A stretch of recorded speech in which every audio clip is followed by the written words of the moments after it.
I'm going to charge you 3x.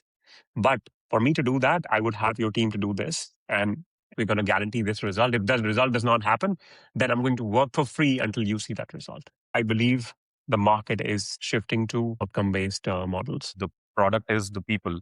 But if you complement it with outcomes in whatever way, those would be the business that succeed. My Claude could actually only go to a certain extent. And beyond that, I would say, okay, you know what? You missed this. Sellers are not understanding that your buyer has evolved maybe way more than you have. Hey everyone, this is Aakash. Thank you for joining the GTM and AI Operators show. Every few weeks or so, I get GTM and AI operators who are in the arena every day, building, shipping, and servicing businesses and running their own businesses in today's world, which is shaped by AI. Today with me, I have Rahul Wadhwa, founder of School of SDR, School of Sales, and a few more companies. Rahul, welcome to the show. Thank you for doing this. Why don't you go ahead and introduce yourself in the way you prefer? Sure. Thank you so much, Akash, for having me. I think you've been putting a lot of effort in bringing me and preparing for this show. So thank you so much. I'm definitely overwhelmed. Hi, everyone. My name is Rahul. I am the founder of School of SDR, School of Sales, School of Interviews, and I'm also the founding team member of Nevara, which is an AI assistant for account executives. And I've spent like a great deal of my time in sales, especially around the SDR space. So very excited to share some of those insights and what Akash has prepared for us. Let's start way before SaaS and AI. You were in hospitality, then you spent years in AmEx and IAG. That's not a typical SaaS experience. I want to just ask you, how were those years and what did they teach you to make you a person and a professional that you are today? Yeah, I think everybody around me kind of believed that I was meant for sales except me, because I came from the same notion of sales is all about calling people, making them do things which they don't want to do, making them buy things which they don't want to buy. And I think the early years were very important. I believe that kind of made me the person I am. Everything I've done in my life and everything I'm doing in my life, it's because that I have invested in people and people have kind of just been there all the time to help me with my next venture. Before I got to American Express, I actually spent a year in the US. And the reason I was able to do that is because I was able to convince my parents that I don't want to do engineering. So all the money they had saved up, I said, sponsor my visa. I'm going to go to the US, live my life and experiment things on my own. So I think that paid off really, really well. And that's what I keep telling everybody. Hey, instead of spending 20 to 30 lakhs on an MBA, just travel the world, live in another country. You'll probably, learn more things than you can do while sitting in a classroom. So anyway, after I came back, I had a friend who had a sister who referred me to American Express and I got in. And best 4 years of my life, I think I got immersed in the American culture. I was already immersed after I think I spent a year, but I think now I got to learn from a different lens, a business lens as well. So after those 4 years, then I went to IAG, where my job was a little hard because I had to collect money while maintaining the relationship, because I had to collect the same money from the same person next month as well. So you can't really scare them. Hey, if you don't pay, it's not a B2C collection. So these are the hotel owners who owns like 10, 15 properties of an Intercontinental Hotel Group. And you have to, be at your toes. You have to know. And there was a lot of financing involved and I really hate accounting. I'm really bad at it. So I had to learn that. And anyway, so from there, again, how I got into sales is very interesting. So I had a friend who used to work at IAG and who was once applying for a job at Kayako, my first company where I ended up working. And I kind of peeped into his computer and I'm like, what are you doing? And he said, I'm applying for this job, go away. And I mean, it was clear that he did not want me to apply. And I said, no, tell me more about it. And I got the HR number, I got a call, and we both were supposed to interview the same day. Unfortunately, he did not get in and I got in. Even my pivot to SaaS was also the same. I did engineering, but then I built something I wanted investments. So I started reaching out to an angel investor who was running his own company. This is again the same time in 2016, SaaS was just booming. And he said, how much money do you have left? I'm like, I'm running on fumes. He said, why don't you come here and figure out this demand gen outbound with me? In the meanwhile, I'll help you whatever you need, maybe introduce you to your story or whatever, and figure it out. 3-4 months I did that, and then I shut my own shop and ended up there. So even I also did my first cold outbound, landed me my first whatever you say, job, internship, foray into B2B SaaS. So I think sometimes these random things just happen and they just become like sort of your identity over the course of time. Yeah. So let's move to Kayako. the numbers I saw on LinkedIn were pretty serious, 112% quota. Then you were the first SDR at Whatfix, and Whatfix SDR is like if you want to hire SDRs anywhere in Bangalore, you go and hire people from Whatfix. It's like a playbook. You were the first SDR. What clicked when you were like founding SDRs, first SDR, and obviously this was also your first few stints there.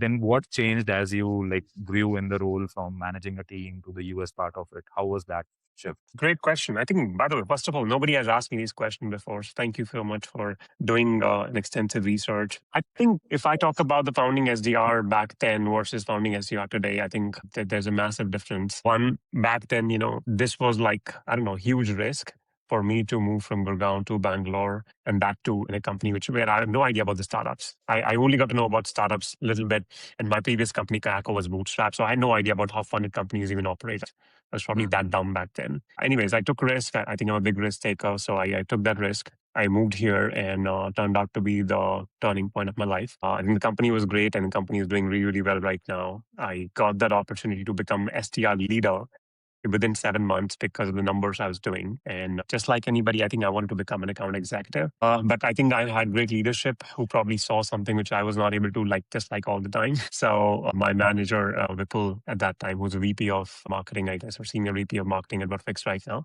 he said, why don't you try this? Why don't you become a leader? And interestingly, again, I don't know, it just happens a lot with me. So we had another SDR leader who quit. And after he quit, company wanted to, of course, grow. And my manager said, okay, why don't you try it? I'm like, I'm not going to try it. So I'm doing already well, 150%. You want me to take care of other people, make less money. I'm not going to do that. I wanted to become an account executive. I had a lot of friends in the company and everybody was doing really well. And I said, I want to do that same thing. And I saw the passion in me to do that. And everybody told me I'll be good at it. But he said, why don't you try it? If it doesn't work out, we'll figure something out. I said, fine. Just like your person said, we'll figure something out. I said, okay. After that, I think one thing led to another. I just kind of liked it and never looked back. And after a while, I realized that I want to learn different things. I kept on moving from one company to another. I think, I don't know, it could be the hunger to learn more and more and more, not to settle. That made me move from one company to another where I would feel like, hey, you know what, this pond is too small for me to grow. And I think at one point of time, you just realized, I think I'm a big fan of one principle that I would not wait for things to happen now. I would want to own that up. If things are not happening, I would just move on. I would rather make my destiny than letting companies or anybody decide that, hey, this is what for you. And I think if I've not done that, I would not be where I am today. Oh yeah, I think you haven't lived a full life if you don't have stories. Even in a professional context as well, you have to take those risks. Not all of them will work out, but that's okay. You learn a lot than a bunch of other things. Interestingly, I think this is the same time period, 2016 to 18, 19-ish. That's the time period we are talking about. Yeah. I think I was also given like this to manage an SDR team, very new. An SDR function itself was very new, and the it's a very bad inspiration, but it was, for me, it was mostly like this movie came out, The Wolf of Wall Street, and it was like this hungry people. So we had these calling booths and we had these whiteboards, and I used to run it. Maybe it was very semi-professional, like people getting into calling booths, calling, coming back, ringing the bell, putting a meeting on the chart, and it was like leaderboard. You used to have like call-a-thon. We used to book like Oyo townhouses for like people to just, by the end of the day, we used to have like our call-a-thons used to give us like 30 meetings across teams of 6 SDRs, because straight till the end prizes. It was a very incentivized way. I do not know, because I was also figuring it out. That's the best way I could do it. But how was it for you? If I just maybe spend another 30 seconds for it, how was you managing SDRs when the function itself was getting defined over the period of time? Yeah, I think back then we were all doing and learning it ourselves. I was with the team and team was doing it. I think team put in a lot of effort to make me look good.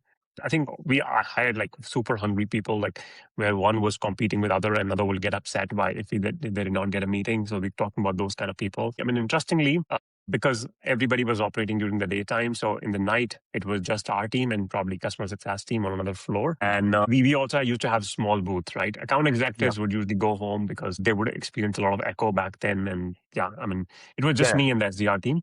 So they would do the same thing. We did not have LinkedIn. We did not have email. We did have, but we did not have a lot of success. We did not even know how to use it back then. So it was simply calling. And people would just, call for like straight 2-3 hours and then come out of the booth.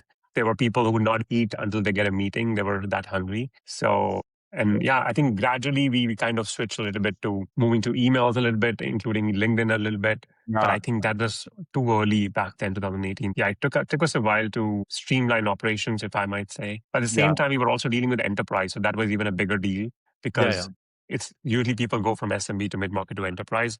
We directly jumped into enterprise. So if we close Cisco, because Whatfix was a product which was sold to different departments. So if I sold to Salesforce, now I could sell to other departments like HR or something. So there was also account penetration back in the day, which also does happen right now. But as you can see, things have matured a lot. Yeah, no, definitely. Same for us. Like one meeting is valuable. You get an Amazon, you get a Walmart. Like it's valuable. Like, and the team was brilliant. I'm just happy altogether. So now let's move forward. Let's get into the schools. You started School of SDR in 2024. You've trained 800 plus SDRs, 33, 34 cohorts already.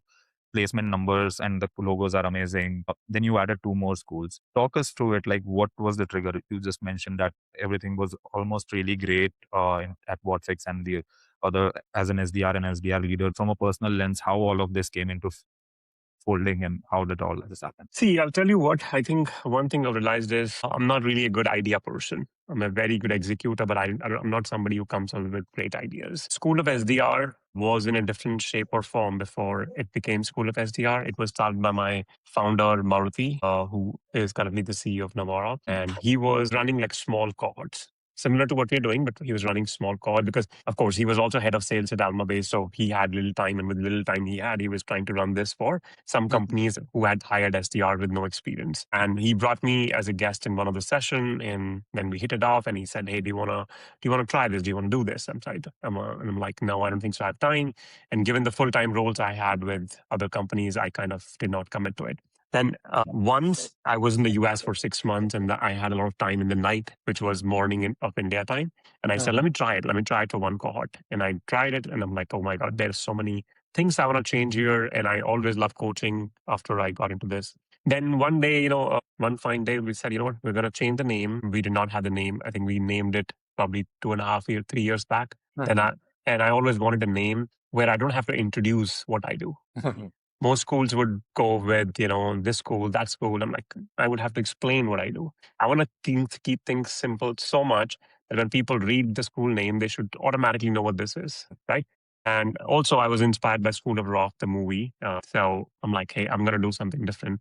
I've never adhered to rules set by the society. So I'm like, why would I start now? Anyway, so that was a kind of revolution in my own head and kind of changed the name, brought a lot of structure, brought in tons of changes. I think Maruti helped a great deal in setting up where School of SDR is today. I don't think so. I was the first one to open a school like this, by the way. So I think first was Zohort, and there were other couple of schools which popped up. I don't know why they were not successful. I don't know, maybe they were not in it like the way we were. And there were other schools, like I think, which popped up in the past, started by other SDR leaders as well, did not work out. I think the reason we were successful is one, I think the deep expertise, deep passion about solving this problem. Plus, at the same time, I always thought, when I was in SDR, I never got the training. I had to find sponsors, find mentors from different countries, and I was probably lucky. Probably, my bosses were great, where they said, "Hey, you figure out the training, or we'll pay you, or we'll actually figure out your training somehow." Or they supported me in some way, or maybe the company paid me so well, where I did not feel the need that, hey, I have to rely on my company to train me. And so, yeah, I think when I look 2 or 3 years later after I became an SDR leader, I realized, okay, that training really paid off. And you may not realize that in the moment, but when you realize this, like going back, you will be able to join the dots. Oh, you know what? Because of that training, that really helped me. So like the way that peeping into one computer actually led me to sales career. Imagine if there are a bunch of different activities I can do on a regular basis. Imagine how that will compound in the future. Yeah. So another thing which I believe, I'm 100% confident, which helped us conquer the market as well, is also a great network, great branding. So I lost one of the promotions back then when I was at American Express. And it was between me and my other best friend. I think we both had our own skill set where we were good at a few things. And it was to become a trainer. So if I'm able to recall or, probably join the dots now, I always wanted to become a trainer. Okay. And at that time, if I'm being super honest, I think she had better PR skills, which I 100% agree I did not have. I used to believe, I'm doing my work, I'm meeting my numbers, and I have to go back home because, of course, I had a family and did not want to stay in office. So she probably did a good job at PR, and PR was actually one of the important criteria and skill required for that trainer's job. And after that, I realized, you know what, I'm not gonna lose another promotion because I don't have a good brand or I don't have a good PR. So I did everything possible, and I think one of my account executive in Kayako, his name is Sagar Kaul, who told me, you know what, why don't you start posting on LinkedIn? You know, he kind of encouraged me. I started reading books, I started posting, I started tagging, and one thing led to another. Before I realized it, I had a huge following. All our business is currently inbound. We don't do any outbound while we're teaching outbound, and yeah, that's a journey. Oh, one thing I'll just like add to it, and I think execution, yes, definitely. But I think you call it passion, you call it care, because I saw you calling out whenever a company or anyone is unfair. Maybe in one way or the other, you are the mentor, whether, yes, it's a professional, it's a transaction, but you are a mentor to all of these 800 people. I saw you calling out a lot of companies who were unfair. And you celebrate their successes, you celebrate their placements, you also fight for them to a certain degree, and that too in public. I think businesses are run on humans, because if a young kid sees that Rahul from School of SDR is celebrating, but also like fighting for someone who's graduating, that does create. And I do not know, we had this conversation. It was not something that you really thought about or cared about, but I think these small things do really help in a brand. Just happy that you did. Any 2 cents you want to add? Yeah, I don't think so. I thought about what I was doing when I was doing this. And I think that's probably one of my superpower that, I kind of just do things very quickly, and sometimes it comes from passion, sometimes it also comes from rage, because when you see these companies who do hold authority and there's nobody who can hold them accountable. And I'll tell you what, I think there are a lot of people who want to do what I'm doing, where they want to hold other people accountable or the companies accountable. I think the reason they can't do it is because they are already with the company and they don't want to hear from the CEO or HR or somebody, and they don't want to limit their chances of success or growth. And of course, there are other reasons as well. I think these are the primary reasons why people don't want to do it. So, because once I do it, like the way you are acknowledging that, Rahul, this is why it's happening. There are people who are in my DMs who are like, Rahul, I don't have the guts to do what you're doing. So there are people who want to do it. So understand, deep down, a lot of people are frustrated about this. But people do need a voice, right? And I do have that advantage where I don't have to be responsible, or I don't have to, listen to a company. So if a company comes to me tomorrow, hey, why did you bash me? I'm like, okay, well, come to a call. We'll do a live. And I've done that, by the way, with a company. The company reached out to me, not directly, but through an investor. And I'm like, okay, what? You know what? I'm going to take it down. You bring them to a LinkedIn live. I'm going to ask them question, let them answer it. If they're able to answer it, I'll take them down. Nobody will do it because nobody wants to get into the confrontation. No, I think you inspired me to a certain way. I think last week, in the last few days, I called out Emergent, which is like a dream company for anyone in the AI space. Wow, why? Yeah, I was just frustrated with it. And like, it was just like their unsubscribe button just does not work. And as a marketer, the same thing happened with Chronicle, by the way. I called out Chronicle recently and I canceled my subscription because of that. Yeah. And I was like, they have a legal, like you have this data privacy officer, that email doesn't exist. So it was not that I wanted an opportunity for PR. I went to their privacy page, I found that email ID, wrote to them, the email bounced. Like, dude, like you are India's like poster child. You and Sarvam are India's poster child. Like I'm happy to become the bad guy here if the narrative, whatever people go against me, but fix this small thing. This is not an experience that you would like to go give to like global audiences. Like, and it actually went very well. Like their head of marketing and all replied to the post, appreciated in the way it was written. But I just at one point is like, boss, someone needs to call it out, because before someone files a legal case and God knows what happens with them. It's like, okay, sorry. Anyways, but I think some way you inspired me, because it happened at the same time I was working on the script. So maybe subconsciously it helped me. Yeah. I don't know. Yeah, it's happening a lot with a lot of software. Like I said, I canceled my Chronicle. I even tagged the founder.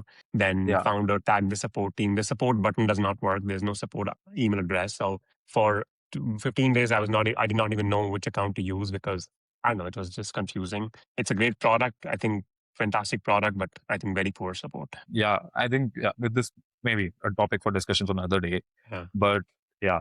Rahul, you lived on both sides, like your schools. There's a School of SDR sales and interviews as a service. And then you were also in the founding team for Nevara, which is a pure product play. You step back from Nevara now, but you you're running the schools as well. But I really want to spend a lot of time on this side. Seems like services, but maybe at a better word for it, outcome based businesses are becoming more valuable than platforms and tools at this point. And this is very recent. All of this is happening for you, and like you are living as we speak of it. What's your purview on that? On how do you think things are changing around this? So whatever you want to call it, outcome based companies, services, whatever. Like, let's spend some time on that. Sure. See, I think in the age we are living right now, if you think about this, everybody has, I think AI has been a great equalizer for a lot of us, right? Back in the day, I would have an editor whom I would pay, I don't know, $250, $300, sometimes maybe more to edit one of my episodes of the podcast. Today, you can have this technology, Riverside, which probably does that for $50 a month. Right? You don't need editor. It creates thumbnail. It creates everything. It creates shorts. Everything you can imagine, it can do it for you. Now, if you think about this, yes, you are spending, let's say, time. Now that is a different problem, or I would say that's a different equation we have to consider. Now, let's say if you're spending 3 hours to edit one episode, and let's say if you had to pay $300 outside, that means you're basically saying that, hey, my hourly worth is $100 and I'm ready to invest in here. Or you can still say, you know what, I would rather, give this to somebody else who's going to give me an outcome, which is the ready, polished episode. That's a call which I believe every person would take depending on what stage of the business, what stage of life they are in. For example, a school kid will probably say, or college kid would probably say, oh, I don't have the money, but I have the time. So I'm going to probably record or, edit all the episodes I can using Riverside. Now, if I take the same example to, let's say, different businesses, different equation, we got Lovable, we got Emergent, we got all the tools at our hands. And when AI came, everybody was scared. Oh, you know what? And every day we would, and I used to follow so many people on Instagram where they would say, this tool killed editor, this tool killed so-and-so or so-and-so, right? We all have heard those hoaxes. But 18 months later, if you think about this, how many tools did we really kill? How many processes did we really kill? We did create more processes. We did create more homework for us. We did create more work for us. Claude became addicting. We switched from Instagram scrolling to Claude scrolling, spending more credits. Ultimately, if you think about this, what's the outcome of all this, right? If I say I spend, let's say, 5 hours and I spend $100 in Claude, what am I really getting out of it? Now, every company today would have some sort of AI division where teams are already figuring out, okay, what processes can we change? Some companies would say, oh, you know what, AI can now replace employees. I'm sure that is true to a larger extent, but again, there are a few things which has to be done by human. And if I were to also consider my trainings, the way I do run my trainings is, I'm like, hey, you know what? If you do this, so all my trainings, all my cohorts, which I run for individuals, are basically done with them. That means I'm going to say, hey, you are going to do this. I'm going to do this. As long as you reach here, I'm going to get you interviews and I'm going to help you prepare interviews. When I do trainings for the companies, I do the same thing. Hey, I'm going to train you this. You're going to go and you're going to grow and practice. You're going to take an action and you're going to come back and we're going to analyze whether that action was correct or not. If the action was correct, did it yield the same result or not? At the end of the training, we can say, hey, you started from X and now you're next and 20% improvement in X. As long as we do that, we both call it a success. Because from the training point of view, I don't want to be that trainer who came, delivered, and just went away. Recently, we signed 3 trainings, like huge training deals, because of the same thing. I said, I'm not going to do, if you want me to do the training, I can walk away. There's no accountability on me. But if you really want to move the needle, I'm going to charge you 3x. But for me to do that, I would have your team to do this. And at the end of the result, we're going to guarantee this result. If that result does not happen, then I'm going to work for free until you see that result. Now, there is a win-win if you think from that point of view. Now, let's apply the same thing to softwares, right? We have been paying all these CRM. Sometimes I even feel that, for example, a month, if I'm not hosting any podcast, I'm still paying for Riverside, right? I think that model is somewhere where I feel, has to change and I think we've been talking about this.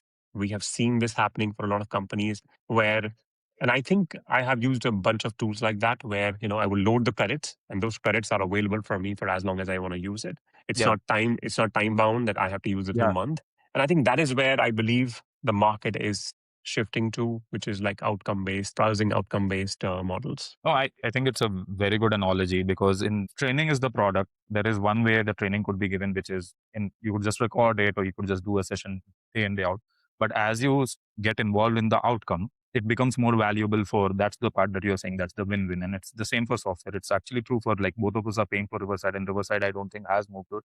But all the other software, if the credits do not get carry forwarded, it really does hurt that I was not using this and I would rather stop the subscription and come back, whether it could be the most beautiful software in the world. For me right now, I'm still paying Replit for something, but I'm actually not using it. So unless I actually go back and think about it, but that's a very beautiful way, because the core offering could be in any shape or form. It could be for services as well, where you actually deploy people to like the TCS and the Wipros and the Infosys of the world. The product is the people, but if you complement it with outcomes in whatever way, those would be the business that succeed. Do you think my analogy that I'm just saying around services, that will also hold true? I think more than ever, because again, we just talked about this. Everybody has access to Claude. Everybody has Yeah. access to the latest technology. You can access Replit.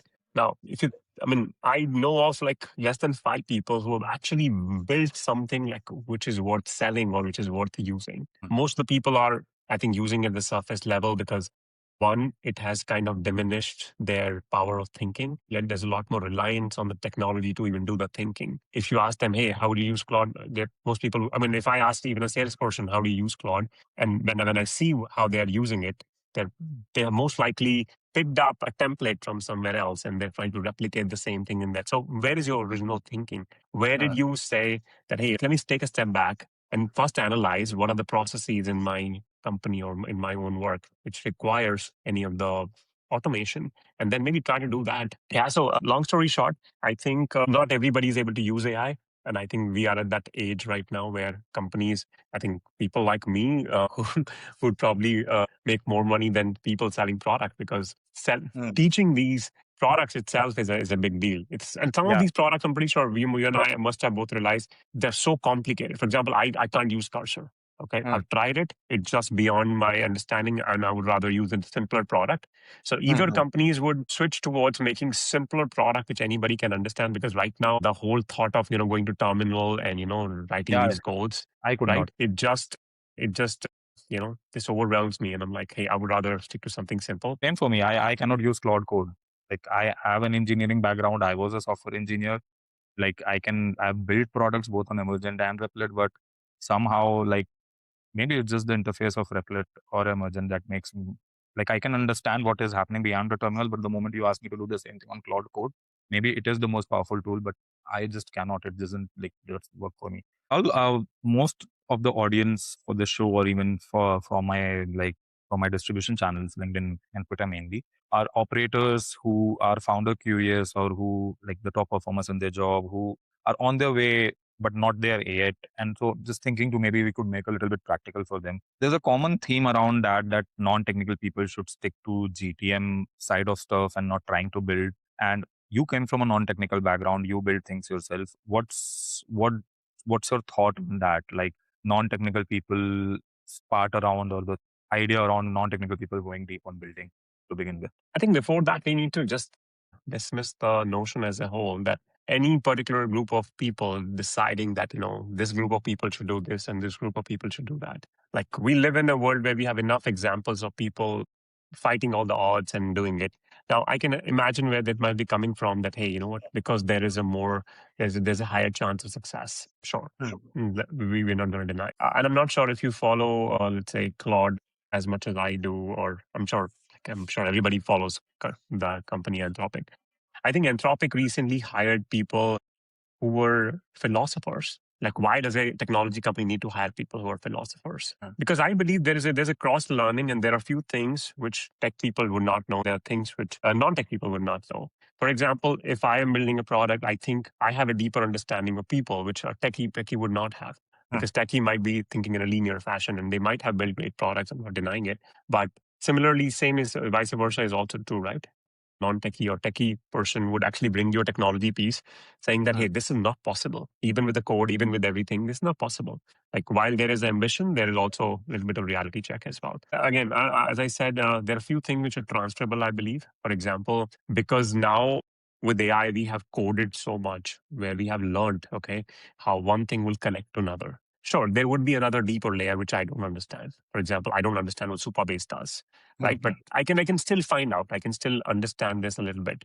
There are so many salespeople who are now great GTM engineers. Now, I know it's not the same thing, but they have taken their business skill, used the technology, and into carving a different technology altogether, different framing altogether, different career altogether. Similarly, I have seen a lot of people who come from tech. In fact, most of the people I train right now, they all come from tech background. In the sense, they have at least spent 4 or 5 years learning technology. Now, their natural instinct is to, of course, become an engineer, but all of them actually have chosen. In fact, 80% of them have chosen that they want to go into sales, and like all the people are really successful.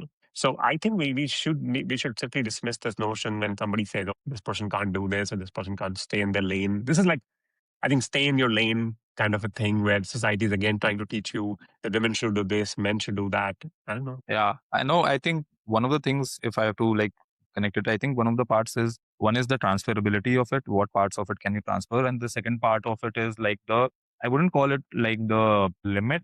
Like you and I, maybe there's a better word for it, not limit or ceiling, but I think it would be to a certain level. Like, let me explain what I mean by that. If I am a tech person and if I vibe coded a product and we were discussing that, with my expertise and the transferable skills, I could only take it to a certain level.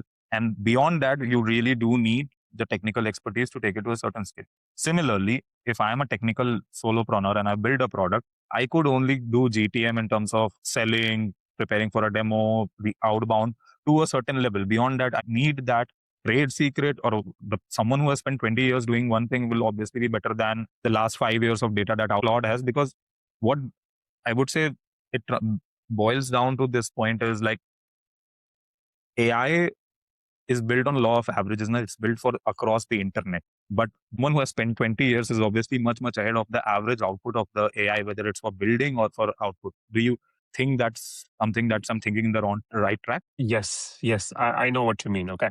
So I think your point is right. For example, my Claude could actually only go to a certain extent. And beyond that, I would say, okay, you know what, you missed this. Now, that is because I have done that, let's say, for 5 years, or probably for whatever number of years, and that knowledge sits in my head, right? And of course, now I can give that knowledge, but do understand, while technology is evolving, or Claude's knowledge of law of averages will evolve, I'm also evolving. It does not have the information I'm going to consume, right? It's not that, if I'm reading a book, for example, I'm reading a book and I'm having thoughts, and those thoughts are in my notebook. Claude does not have those thoughts. And that is my point of view. So if you see, there is a point of view which technology would not have, unless you, of course, you're blindly giving it a full autonomy that, hey, you also start thinking for me. So what you're referring to is basically a human in the loop, where I believe there is always a human which will be required to take these decisions and take it to the next level. So yes, your point is right. A technology person, for example, if I've spent 10 years in sales, would I be a great technology person? Yes. But do I want to change all that? I would rather capitalize on what I have. Yeah. Right? Same goes for everybody. If you've been painting for 10 years, yes, you can go to other fields, probably become successful in 5-10 years, but you would rather capitalize on what you all have done. Rather spend more time on bringing that, or maybe join another painter or another artist. 100%, because that's the piece that keeps coming as a pattern with all of my guests that have been shown. Like the output of AI is a reflection of the human input, A, by the user, and B, overall on the internet, which it's as good as the user does it. And second, its data is everything on the internet, which is average. Like the best way to do something is always an average thing, which could work for 7 out of 10 people. So it's actually the best way on the internet. If Claude is referring to an article, the best way to write an outbound email, it's a 7 on 10 article, because the article has been written so it can work for 70% of the audience. So that's the reference point. His best is actually 7 on 10, but someone who has been doing, for someone like you who know, like, your outbound email quality is going to be your 9.5 on 10 for every industry, because you've been doing it for a very, very long time. So that's the thing. Like, the best a Claude can refer is a 7 on 10. You plus that 7 on 10, that's where the compounding is coming from. So you would extract more output on creating a cold outbound structure, because it has a lot of trivial knowledge from the internet. Plus, you are able to put in a lot of context. So I have a vibe coded product. It's obviously not something that I could monetize. In my mind, it is very clear that it could only go to a certain level, and beyond that, maybe I need to get a technical person on board who has experience in building such products and seeing that amount of scale. That's where I stand on it. Fair. Yeah, I think I agree. Yeah.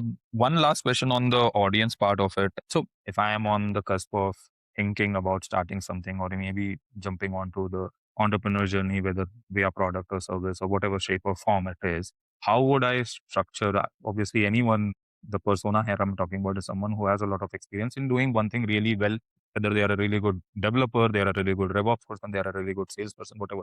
So if I'm at that point in my journey, do you have any thoughts on how they could think about taking the next leap of faith, about building product, service, whatever it is? Sure. See, again, there is no dearth of people with a lot of ideas.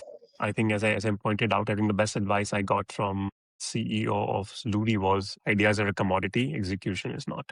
Right? There are people far brilliant than you and I who are not doing anything in the world in their life because they are probably romanticized or excited by the idea of, hey, I'm working at LinkedIn or I'm working at Rippling, my life is set. Right? So one, they're probably not thinking about it. They just probably had the wildest idea that one day I want to become an entrepreneur. And some people are like, oh, because this is a trend, everybody is doing it, I have to also do it at one point of time. One, I want to make sure everybody gets clear. You don't have to do it. Okay. If you are thinking about doing it, you understand it's a very hard path and it's a very different path than being in a fixed time job, being in a fixed job where you know you'll get your salary. There would be months when you will feel like, why did I actually take the decision? So you also have to look at the other side as well. Just don't be excited about the idea of, oh, you know what, I'll build a company and one day it'll become unicorn. You have to understand the averages. There are like, I don't know what fraction of companies actually become unicorn. There's a heavy chance your startup will actually fail. Yeah. Sure. If you're okay with the idea that, hey, one day, yes, my startup will fail, I'll probably learn. I think I would say that's a right mindset to start with, first of all. I'm not saying aim for failure, but at the same time, you have to fail fast. And then before you dive into any idea of like, hey, what should I create? How should I even start this journey? I think one thing to start is speak to people who are at least 1 year ahead of you, not people who are 10 years ahead of you. I think that's where people make a lot of mistakes like this. People usually look at, oh, you know what, I want to be like Bill Gates, I want to be like Steve Jobs, sure. But you do understand one that was in the past, that things change, a lot of things keep on changing. Although I also believe that you can't have anybody's advice right now because things are changing at a different pace and their situation is going to be a lot different than mine or yours. So don't take my advice with a grain of salt as well. But yes, speak to people who are 1 year or maybe 8 months into the game and just try to speak to them and see what is it like. Right? Yeah. Are they enjoying it? Are they thinking of quitting? Some people realize in a year that it's not for them and they want to go back. For me, the thought of going back to the job scares me. Right. So once you have seen, the kind of life you can have and you're operating on your own terms, it is addicting. It's very hard to let it go. So again, do it for the right reasons. Don't do it because your friend is doing it, because your cousin is doing it, because one of your colleagues is doing it and they are successful. Everybody has their own journey, so don't try to compare. The easiest way to start is, I would say, while you may think that I have been working for a company or I have knowledge, so this is where people get confused. So I believe people equate their years of experience as also their expertise. So for example, I would know people who are working at Salesforce, Oracle, and again, not to name the companies, and they have 20 years of experience. Yeah. But I believe I have an expertise where I'm going to win over them every single day. Yeah. Because I don't have the experience, I am carrying an expertise because one, I am doing the work, the practical operator work every day. So that means I know what's happening at the ground level. So if there's a VP of Salesforce or Rippling who has not done cold call or cold email in the last 5 years, I'm going to beat them every single day. Yep. Right? Sure. In some cases, people might think, oh, I have the brand name, so I'm going to, let's say, go in the market. I'm going to get money from the investor. Sure, that might work for a bit. But what are you going to do? You have to think about the long term. So think about a problem. I think the greatest founders, which I have found, are who have a deep care about a problem and they're willing to stick with the problem for a long time until they realize, there's absolutely dead end and I want to switch to a different problem. But you have to sit with the problem for a long time. You have to know the problem for a long time, or you want to work with people who want to solve that problem. So, for example, if you're a developer or a techie, and you're like, I don't care what I code, but I want to be an entrepreneur. I want to start my own startup, but I want to solve the problem. And we realized this. And how did I realize this? Because there was a time, when we were looking for a tech, founder as well. And when we were speaking and interviewing a lot of people, they're like, no, I want to be a tech founder. I want to come as a tech founder, but I'm not looking to, let's say, get into sales tech. I'm looking to build something in health tech. I'm looking to build something in, let's say, cybersecurity. So again, find those like-minded people. And it's, if you are in Bangalore or if you're in Silicon Valley or if you are in, let's say, major cities, you will be able to easily find people where you can ask them for a coffee. There are enough coffee shops. If you just move into any cafes in Bangalore, you'll find somebody, like 5 people who are coding a product. Or, there are enough get-togethers. Just go to anyone. Mixer. Right? Get into Mixer. Yeah, go to any Mixer. you will find different people. It'll be pure serendipity and you'll just get along with somebody. Don't quit your full-time job unless you know for a fact that this is the problem you can sit with. I'm not going to give you any financial advice on how much backup should you have. I had 2 months backup when I got in, and I don't think so I'm the best person to tell you to think about it. But I think the advantage I have, if you want to have the same advantage, is the first day when I went to business, I made double the money that I made in the full-time job. And the reason I was able to do that is start something on the side right now. It could be a consultancy. It could be that, hey, if let's say you're a developer and let's say there is an early stage company or there's a seed company which cannot hire you full time, but can use your expertise maybe on the side, right? Currently, I'm on board with at least 5 companies, which pays me a certain, retainer for every hour I spend with them, and I don't have to do anything. I just have to go on the call. They present me data, and I look at it and I give them feedback. So imagine you can do that while in your full time job with any companies. Or simplest way to do is what you did. Reach out to them cold outbound. So nobody else is doing it, or find people in mixers. But long story short, if I were to summarize what I said, don't quit your full time job because you think the idea is great. Brainstorm on the idea. I think now you have AI, so you can brainstorm your idea. The best part is you can do a lot of research, and I'll talk about how you can do the research as well if you have time. Yeah, sure, go for it. I'll tell you how I started School of Interviews and how I got massive success because of that. So last year I had a goal of, hey, I want to grow my Instagram for School of SDR. But I'm realizing, that the space is so saturated. Everybody is, giving sales advice. Sure, I can give some other advice, but I'm not sure if it's gonna, reach that level. I don't know. I had this goal which I had set up in my mind that I'm gonna grow to 50,000 followers in 2026 on Instagram. I did not know how I'm gonna do it. And so one day, I think I dedicated the full day, all right, on a whiteboard. And this was back in Bangalore. I had 2 whiteboards. I wrote down everything. And I'm like, why would somebody go to Instagram and look for sales advice? Because most people when they're scrolling on Instagram, they're usually looking for mindless advice. Nobody's really going to say, oh, this is a great reel, I'm going to follow it. People are looking for confirmation. Then my brother said, you're actually speaking to a very small niche audience. And I'm like, the point is right. If I'm talking about SDR, first of all, nobody even understands what SDR is. If I talk about sales, sure, that's a broader topic, but I'm speaking to salespeople who are probably in, let's say, B2B SaaS or something. It's a very small audience. And I saw him growing where he's pivoted a little bit to doing something else altogether. And he grew very fast on Instagram. I took some of the advice from him. I don't admit this, but I also took a lot of cohorts myself to understand how the content has to be made, how to think about those things without running ads. How can you really grow? Then one fine day on a whiteboard, I wrote everything down. I opened trends.google.com. I looked at how many people are actually looking for how do I get into sales? Because if that's my core proposition that I will teach you how to get into sales, let me see if there's enough demand. The demand was okay. It was like on and off. If I look at 1 year, 2 year, 5 year data, I'm like, okay, fine. Then I'm like, okay, what are people really looking for? So I kept on typing different commands, and I reached eventually an idea that, okay, you know what? People may not look for this, but if you think about this, everybody wants to make more money. Everybody wants to grow. In order to make more money, of course, there are, millions of financial gurus who can give you advice, do this, do that. But for that to have, you have to have money. Most of the people are in a full-time job. How can they have money? Some people don't even have the time to do anything else outside. But then that led me to other searches, and it led me to find out that everybody is looking for a job. Okay. And for them to job, they're not able to clear the job because they're skilled people who are not able to clear the interviews. Yeah. And then I went to the rabbit hole and I realized, based on the research, the search queries on interview questions are just so many. So one fine day I uploaded a video and I'm like, hey, you know what, Rahul, I can teach people how to crack interviews in my sleep because I've been doing that since I was 17. And I simply uploaded a video that went viral. It has probably close to 1 million views and got me, I think, 1,000 followers in overnight, and then adding 5,000 followers every single month now. And that gave me an idea. Okay, you know what? That brings me a bigger funnel. Yeah. Now, there are people who could be doing any job. I have so many people who are actually IT consultant. I don't know, doing something else altogether, which is not completely in sales.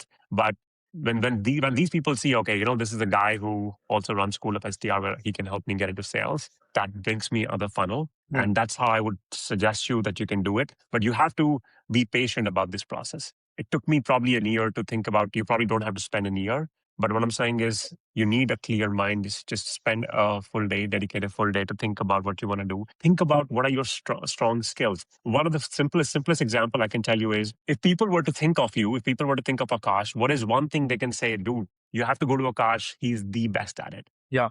Right. That's your content. That's your niche. You wanna think about, right? To not reinvent the wheel. If people say, hey, if you want to think about outbound, go to Rahul. That's my niche. Yeah.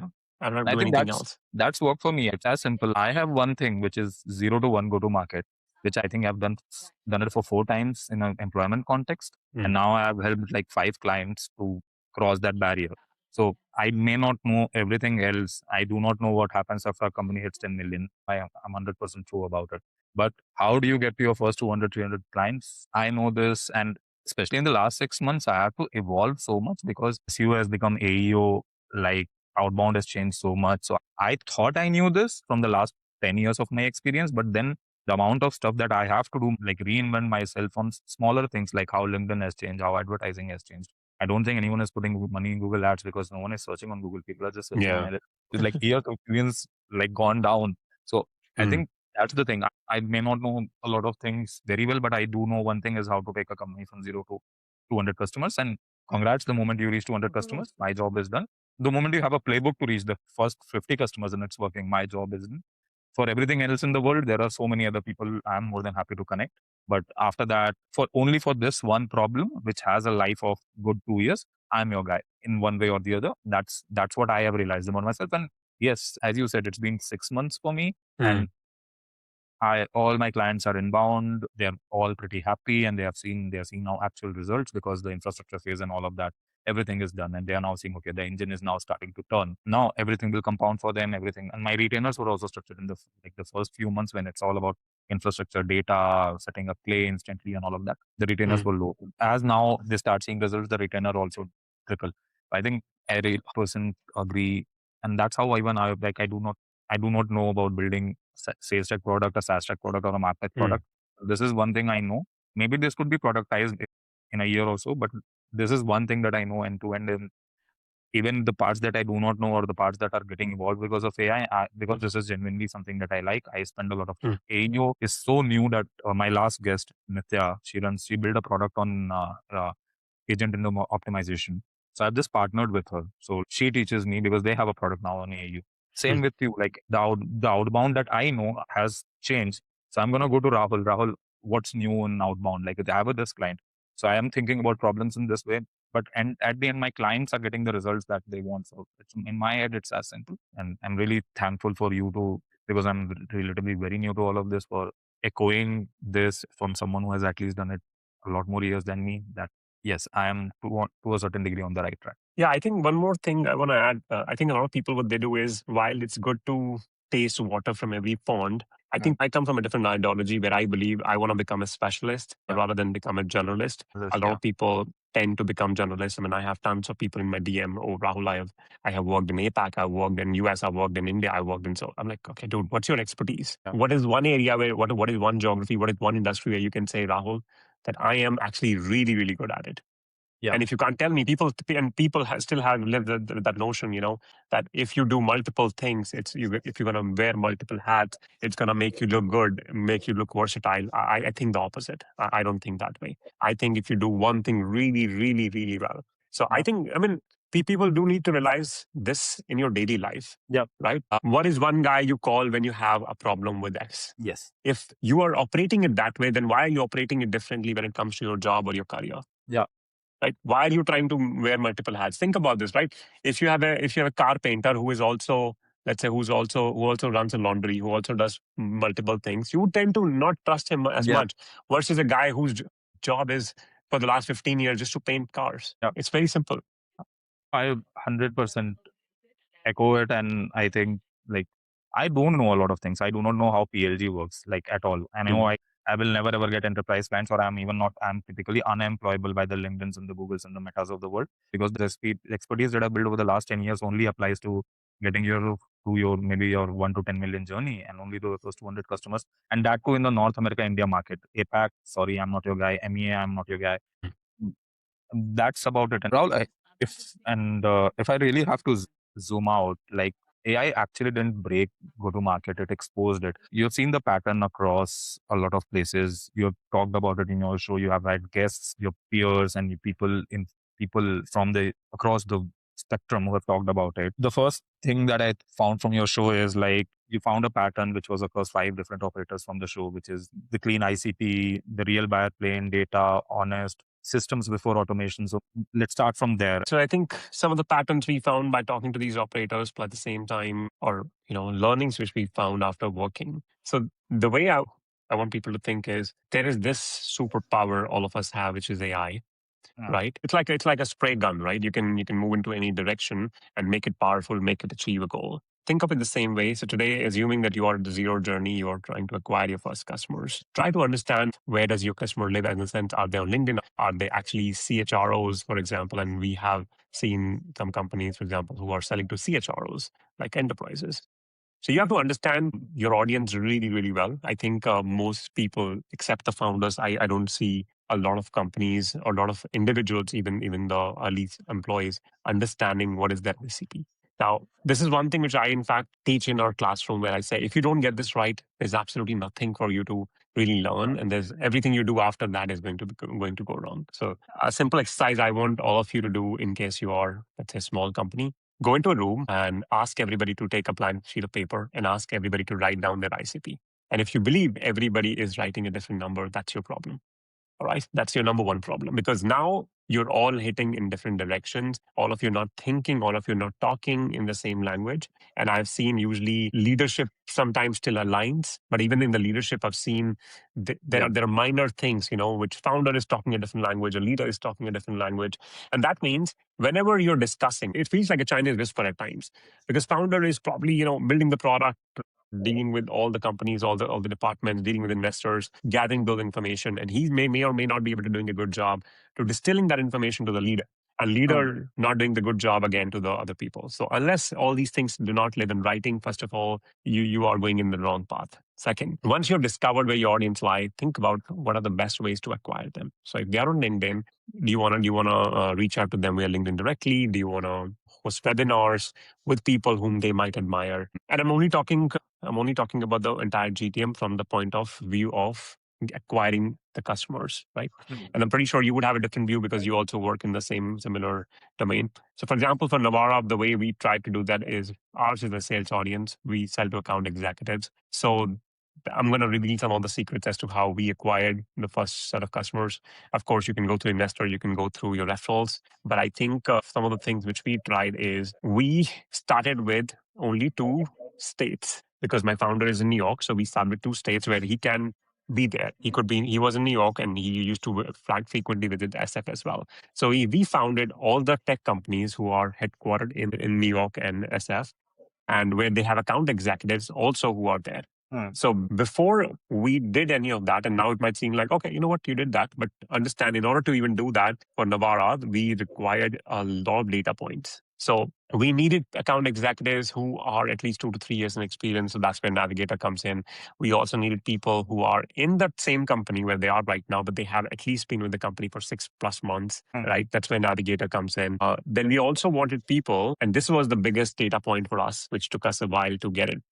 Like, how do we find people who actually have tons of demos on their calendar already, who are running back to back, who don't have the time, who will be a perfect fit for Nevara?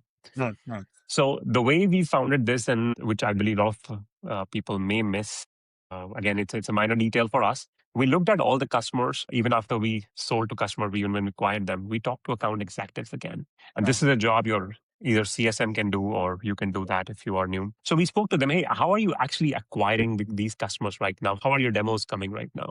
And then they said, you know what, our marketing team does ads, they do a bunch of things and they bring us the demos. So then we did the backtracking and we realized, okay, all the marketing teams who are running ads, they have a traffic size of 27,000 and above. Okay.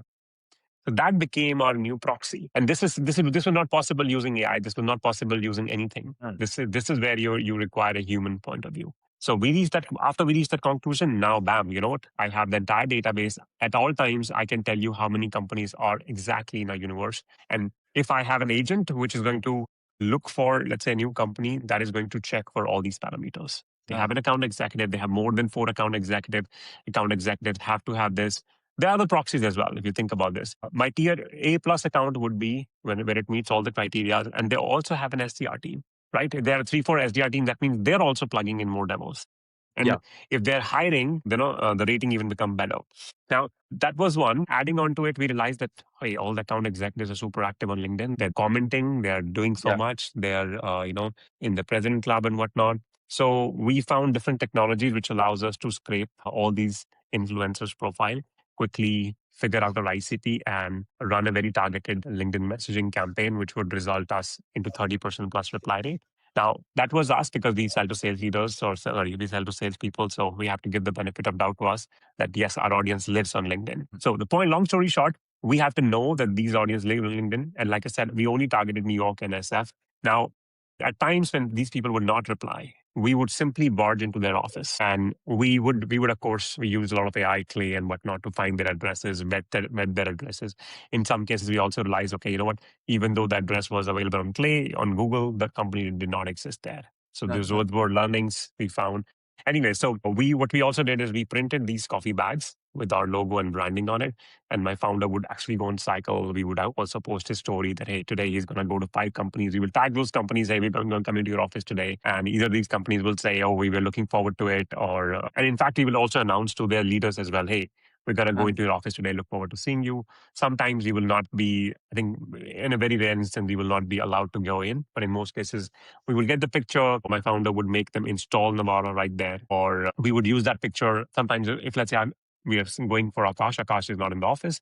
We will leave a coffee with Aakash, with somebody else. We'll take a picture. We'll go to Aakash again and say, hey, we left some coffee for you. So either way, this was our initial traction, how we wanted to do things, which did not scale. So this was our hypothesis when we wanted to go to the market.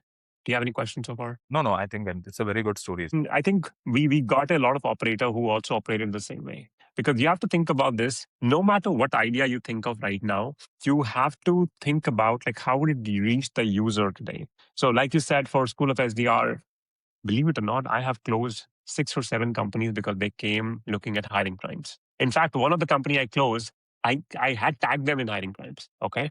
And the CEO reached out to me. They said, we made a mistake. We want to fix it. How do we fix it? We recently supplied 2 SDRs to them. And these are all premium SDRs, who go at a very high range. So yeah, I mean, if you think about this, nobody would know about this unless you do something drastically different. And I think that there are a ton of companies who've done it. So if you are an early stage founder sitting in, let's say, Europe or somewhere, and your market is, let's say, selling to the US, one, I would say, find a way if you can go to the US. Go as close to the customer because one, you want to understand the psyche. Sure, you can sell sitting in India, but understand, or anywhere, But I would say it's always beneficial if you can go there and do that. Try to understand the psyche. Like you said, even if you fail, you will learn something. Yeah. Right? I have an operator who came, and what he did is he dressed as a coffee shop guy to get into an office to meet people, right? Now that, again, I know that you might feel like it's extreme, but the guy is actually from Bangalore sitting in the US. So if you're a founder, I think one thing you have to let go is that this is uncomfortable and I'm not going to do it. Yeah. Right. So this is, I think, one thing which I believe stops a lot of people. I have worked in a company where founder would not even talk to customers because he was shy of talking to customers. Yeah. You have to let go of your comfort zone. If like you have to like go do everything that is needed. Like I remember we used to make photo frames with personalization and used to just find people at conferences and give it to them. Like carry like big photo frames, and it did work because enterprises used to take 6-8 months, multiple touch points, but did work out. Like try 10 things. Some of them will work, some of them can scale up to a certain level, and then maybe it'll stop scaling. Like a lot of these things cannot scale after a point, but you have to keep, and then you will do a bunch of different experiments that may or may not scale. So at all points, be very open to experimentation. At all points, be very humble. Maybe 2 more points on, like, I'll just go a little bit deep and ask very directed questions on how AI is changing, let's say, the GTM, and more importantly, let's say the space that you are coming with, this is B2B outbound. I saw one of your posts where you say that a lot of people copy, like, a lot of these random posts where you comment this and you get this playbook. I'm pretty sure your feed is also filled with this. Like, do you think a playbook that has worked for someone, or especially these, maybe they are Claude skills, maybe they are a Notion doc or whatever, do you think this is the best transfer of AI power for someone to scale something? I think you need to have an eye to understand what is going to work for you and where you might have to tweak a few things. So it's like you're basically getting a pre-cooked, or I would say half-cooked dish from the market, and what you make out of it is completely up to you. You can make it Thai, you can make it Arabic, whatever you want to make it. You're basically getting half-cooked chicken, or let's say you're getting grilled chicken or whatever. Right? Make whatever you want it to be, but you have to know, is that the right ingredient? So I think I still stand by what I said, that I think most people are looking for shortcuts. Most people are looking for, can I get that playbook and which can work for me? But you have to understand the whole journey is actually finding that for yourself, right? I think somebody said this to me back in the day. I don't know, Maruti and I was talking about it. And Maruti had consulted a company back in the day, which was similar to our previous company, Blue. And I'm like, why can't you reach out to that person directly? Because you have consulted for that company. It's the same product and they're doing something really well. And Maruti said to me something profound and like, dude, I can, but that won't be our strategy. And we don't know. And that was 2 years ago. What worked 2 years ago, what worked 6 months ago may or may not work for you right now. I just have two more questions, and this is getting more specific. How are you seeing, like, specifically the two parts of it? One is the selling team, which is, let's say, your AE and SDR. How is changing them? And the second part of it is the buyer. How is the buying behavior being changed by AI? Because you see that on a daily basis. I think I'll address the second part first, because this is where most people don't understand this. And I invited a CMO sometime back, Austin, to talk about the same topic, where he said the same thing, that where sellers are not understanding is that your buyer has evolved maybe way more than you have. Maybe you are lazy and you're like, hey, I'm not going to invest in my training, or I'm not going to research my prospects. But understand, if your buyer has a problem, there's a possibility that 2 years before ChatGPT and all of that came in, they would not know what to do with it. Today, they have already spent a weekend to solve a project or to create a project. They may have failed, but the point is they have already tried to solve for it. So think of it this way. Let's say you have a electronic equipment at home, and let's say it dies, it stops working. Now, the first thing you will do is you will try to go to ChatGPT today and say that, hey, maybe take a picture, hey, it stops working. I will tell you these are steps you can take. You will go to YouTube, watch some videos. And after, when you're exhausted, you'll be like, okay, let me take it to a service center. Right? That's your final resort. So if I equate the same equation here, if I bring the same equation here, no matter what your problem you're solving is, and there is a chance that you're not solving any problem which they have not thought of. The thought would have already crossed their mind.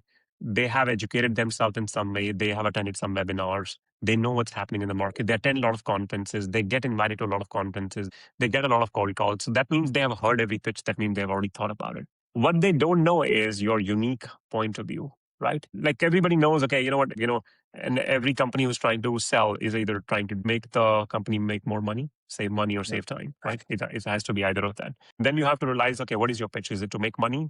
Okay, how can you make them more money? Where are they losing money? Where can you help them save money or save time? Now, saving time is probably something which is, I would say, on the lower hierarchy. Not many people consider that as a lever to really think about it. So people don't consider that as a big thing.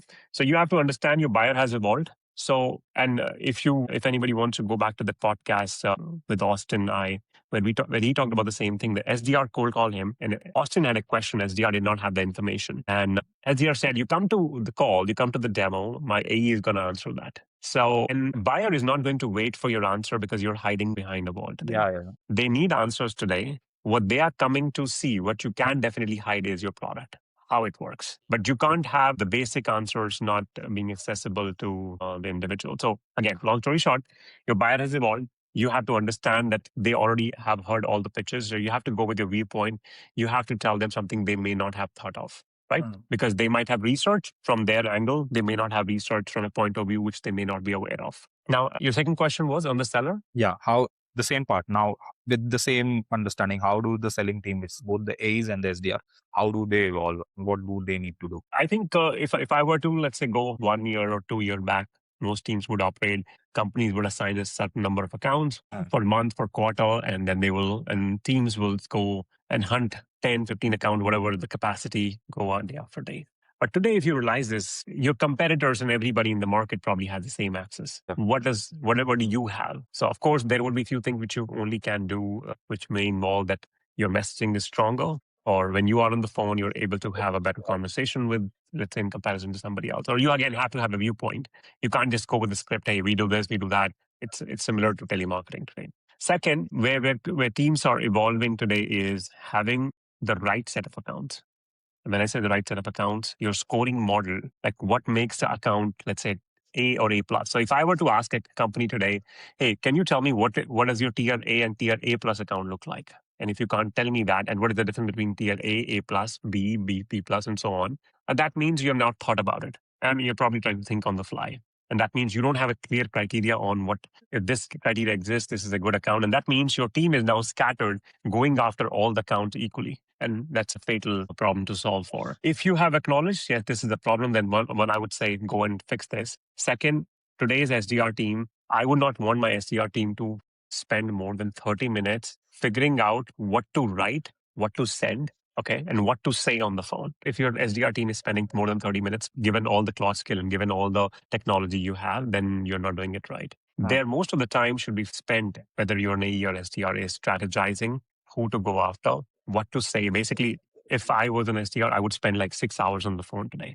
1 hour on the break, 2 hours doing all the shit, right? And there's, of course, a more nuanced layer. We can't go into the depth of it, but think about this way. The account which you chose on December 31st, or let's say January 1st, by the time, if you had the same list of accounts which have not been touched, and if you're going to pick from same set of accounts in February, there's a lot which has changed. Yeah. So you need to, again, constantly divide those accounts. From the seller point of view, again, I think that's where Nevara also comes in. There's a lot more context which you need to know about an account, which you need to have a point of view. So, for example, Nevara gives you a point of view. So if there are 5, and I'm not trying to promote Nevara in any way, but if you want to check it out, go ahead and download it to see the difference yourself. And I'm happy to talk about how I use Nevara as well in my day-to-day. As a seller, you're basically losing 15 minutes a day in different chunks. So think about this, like say your demo ends and you have another demo, or you probably go for a smoke break, come back, and you have to now follow up on that demo or follow up on that call, follow up on the discovery you just had. And there is a chance most sellers who are actually account executives, they have back-to-back demos for like 4, 5, 6 hours. And that means you are probably behind 6 hours on sending that email reply. Yeah.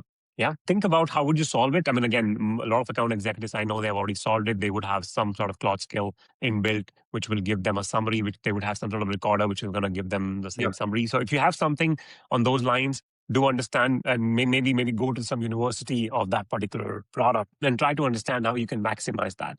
So you should not be spending any time, whether you're an SDR or AE, on anything which can be done by AI.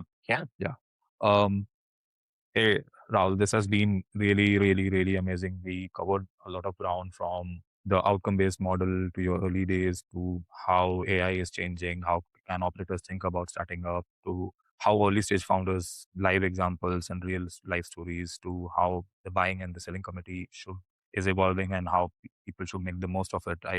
Rahul, really, really thank you for taking all the time. Once again, really, thank you. I have learned a lot during the course of this conversation. A lot of things that were in my head have been validated. So, at a personal level, just thank you. I appreciate you having me, man. It was really nice of you to invite me. I don't get invited to a lot of podcasts, or I don't have the time, but I wanted to really have the platform to share what I've done. And I hope it inspires some people to take some action. Yeah.